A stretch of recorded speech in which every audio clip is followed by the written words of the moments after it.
This is Geometry Section 12.5, Volume of Pyramids and Cones. First of all, the formula for the volume of a pyramid is 1/3 times the area of the base times the perpendicular height. And a cone is not a pyramid, however, once again we treat it like one. And the formula for the volume of a cone is going to be 1/3 times the area of the base. The base is a circle, so its area is pi r squared times the height. We're going to use that formula to find the volume of this right triangular pyramid. So the volume is 1/3 times the area of the base. The area of the base is 1/2 times little b times little h. So the area of this triangular base is going to be 12 times our height of 10. And that comes out to 40 units cubed. Most of the pyramids we're going to look at have regular bases. So here is a square pyramid. Each side of the square is equal to 6 and the slant height is equal to 5. So our volume is 1/3. Area of the base is 36 times the perpendicular height, which is not the slant height. However, if we look at a cross section of this triangle represents the height, which is 5. This length, which is an apothem of 3. Oops, did that wrong. 5 is the slant height, so that is our hypotenuse in that triangle. So this is actually a 3, 4, 5 triangle with the height being equal to 4. So then when we multiply all this, we get a total volume of 48 units cubed. The next one, we have a regular hexagonal pyramid, and each side of the regular hexagon equals 4. So the volume is 1/3 area of the base. It's a regular hexagon, so we can use the formula 4 squared root 3 over 4 times 6, because there's 6 regular triangles in there, times the perpendicular height. Once again, I'm going to have to draw a cross section. 9 is a lateral edge, and I can draw in this perpendicular height. That's the length that I want to find out. Then we also have that length. This time that length isn't going to be an apothem because it's not going to the midpoint. It's not perpendicular to that side. It's a radius of that hexagon. And if you remember, regular hexagons form a bunch of regular triangles. So since this length equals 4, each side of this regular triangle is 4. In other words, this length is going to be equal to 4. Now, using Pythagorean Theorem, we get that the height is the square root of 65. Then we can simplify this a little bit. That's 16 over 4 to be 4. 4 times 6 is 24. 24 times 1/3 is 8, so it's 8 root 3 times the square root of 65. And we can multiply 3 and 65 if we wanted to. The bottom line is that volume is going to come out to 111.71 units cubed. Here's our first cone example. Volume is 1/3 times pi times our radius of 4 squared times our height of 10. And if we simplify this a little bit, 16 times 10 is 160, so it's 160 pi over 3. Take a step back. 10 is the slant height. So to find the perpendicular height, we're going to use Pythagorean Theorem. 4 squared plus x squared equals 10 squared. This height then is going to be the square root of 84. That's 2 root 21 if we want to break that down. And then next, 16 times 2 is 32.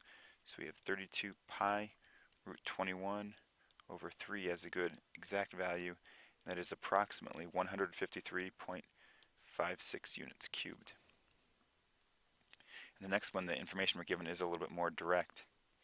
The volume is 1/3 pi times our radius of 3 squared times this time the height is 5.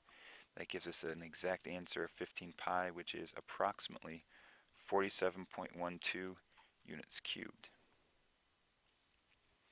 The next one is a composite shape. It's a cone on top of a cylinder. So to find the entire volume of this, we need to find the volume of both parts and add them together. And unlike the surface area problems where we have to think about how many bases are included, the volume is going to be the same regardless of how many bases that we have. If you're not sure about that, think about how much liquids you could put into a container if you had a lid on it, or if you didn't have a lid on it. You need to take the lid off to put the water in, but regardless, the amount of space on the inside is still going to be the same. So the volume of the shape is the volume of the cone that's on top plus the volume of the cylinder that's underneath it. The volume of the cone is going to be equal to 18 pi. The volume of the cylinder is going to be equal to 72 pi for a total of 90 pi.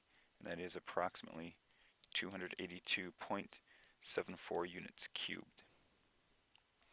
We have another composite shape.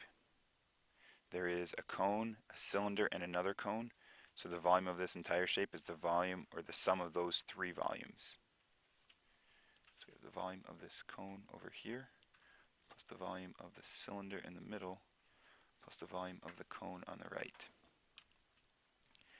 10 is the distance we have right here.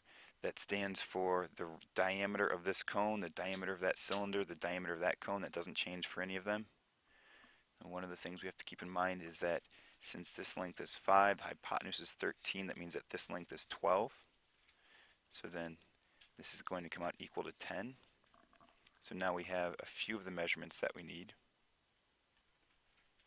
The only one that we don't have is the height of this cone, but we have another right triangle. We have a 5, height, and 6. So if you use Pythagorean Theorem, we can find the length of this, or the height of this cone, which is root 11. So then putting the different values into the different formulas, we get different volumes.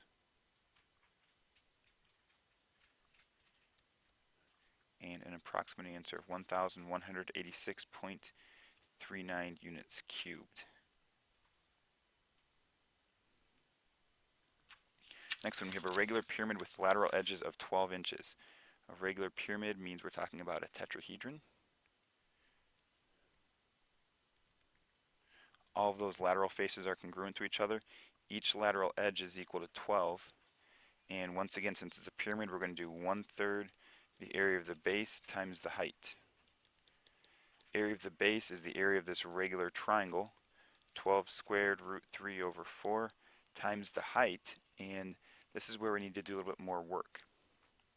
I'm going to draw in my perpendicular height, and then draw in a segment going to that vertex, and then focus on that triangle.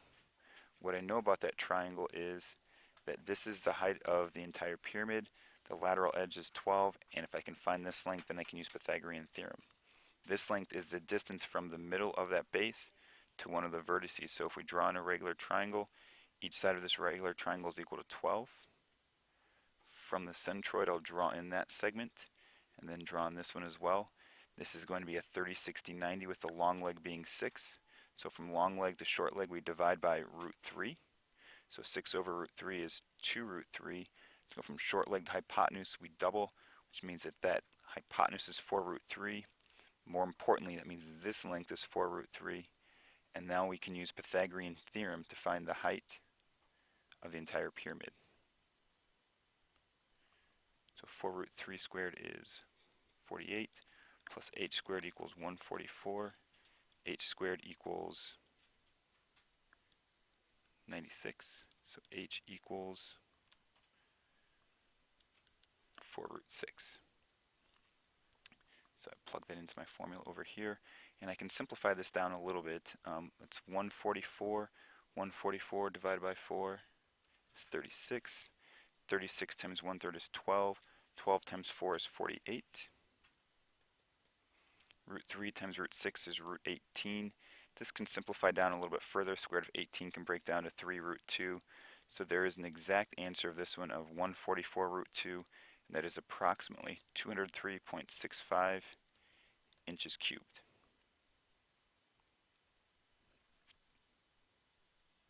And here's the final problem in this section. You have a frustum. The bottom base has a diameter of 12, the top base has a diameter of 8, the slant height of the frustum is equal to 5.